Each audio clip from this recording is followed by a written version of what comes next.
It was an important day in the yard. Everyone was busy and excited, making notes and taking photographs. A special visitor had arrived and was now the centre of attention. "Who's that?" whispered Thomas to Duck. "That," said Duck proudly, "is a celebrity." "Oh, what?" asked Percy. "A celebrity is a very famous engine," replied Duck. "Driver says we can talk to him soon." "Oh," said Thomas, "he's probably too famous to even notice us." Just then, Gordon arrived. "Pah," said Gordon. "Who cares? A lot of fuss about nothing, if you ask me." And he steamed away. Later that night, the engines found that the visitor wasn't conceited at all. He enjoyed talking to the other engines till long after the stars came out. He left early next morning. "Good riddance," Gordon grumbled, chattering all night. "Who is he, anyway?" "Duck told you," said Thomas. "He's famous." "As famous as me?" huffed Gordon. "Nonsense." "He's famouser than you," replied Thomas. "He went 100 miles an hour before you were thought of." "So he says," snorted Gordon. "But I didn't like his looks. He's got no dome. Never trust domeless engines. They're not respectable. I never boast, but I'd say that 100 miles an hour would be easy for me." Duck took some trucks to Edward's station. "Hello," called Edward.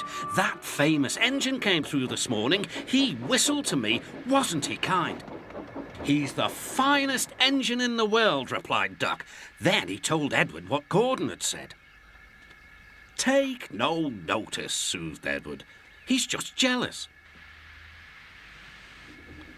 Look, he's coming now." Gordon's wheels pounded the rails. "He did it, I'll do it. He did it, I'll do it." Gordon's train rocketed past and was gone.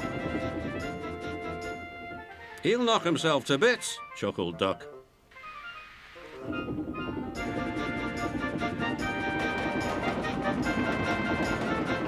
"Steady, Gordon," called his driver.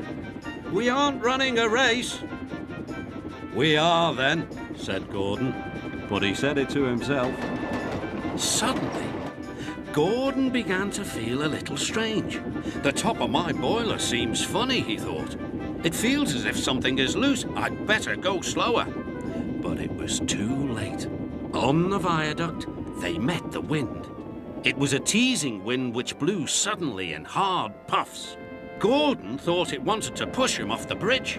"No, you don't," he said firmly. But the wind had other ideas. It curled around his boiler, crept under his loose dome, and lifted it off and away into the valley below. Gordon was most uncomfortable. The cold wind was whistling through the hole where his dome should be, and he felt silly without it. At the big station, the trucks laughed at him. Gordon tried to whisk them away, but they crowded round no matter what he did. On the way back to the shed, Gordon wanted his driver to stop and fetch his dome. "We'll never find it now," said the driver. "You'll have to go to the works for a new one." Gordon was very cross.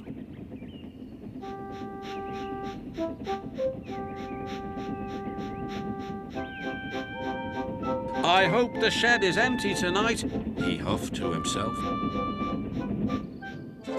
But all the engines were there waiting.